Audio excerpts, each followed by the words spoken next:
PSARA Tadvai మధ్యలో జలగలంచ వాగులో అటవీ శాఖ వారు ఏర్పాటు చేసిన పర్యాటక ప్రాంతం బ్లాక్బెర్రీ ఐలాండ్ పునఃప్రారంభించిన రాష్ట్ర పంచాయతీరాజ్ గ్రామీణాభివృద్ధి మహిళా శిశు సంక్షేమ శాఖ మంత్రి వర్యులు శ్రీమతి ధనసరి అనసూయ సీతక్క గారు ములుగు జిల్లా అంటేనే పర్యాటకులకు నిలయం.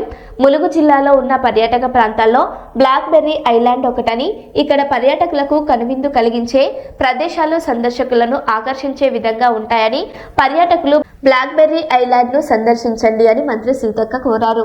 మంత్రి సీతక్క గారి వెంట జిల్లా కలెక్టర్ దివాకర టిఎస్ గారు, ఎస్పీ సుధీర్ రామ్నాథ్ కేతన్ గారు, జిల్లా కాంగ్రెస్ పార్టీ అధ్యక్షుడు Paidakula Ashok garu, market committee chairman రేఖ కళ్యాణి గారు, జిల్లా నాయకులు తదితరులు పాల్గొన్నారు.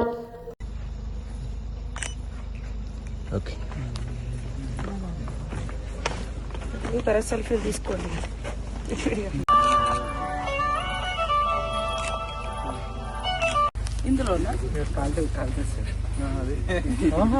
చిన్నగా అట్లా ఒక లైట్ వెలిగేటట్టు పెట్టాలి, బాగుంటుంది. నుంచి పెడితేనే బాగుంటుంది. ఇది ముఖం మీద పడ్డట్టుంది కదా, సవేన్ అయినా పెడితేనే లైట్ పైనుంచి పెట్టుకుంది.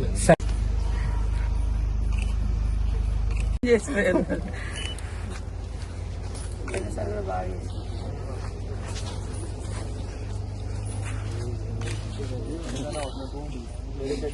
మన తెల్లం వెంకట్రావు అందరం వచ్చిన సురేఖ మేడం వాళ్ళతో ఒకసారి వచ్చి ఓపెన్ చేసిన తర్వాత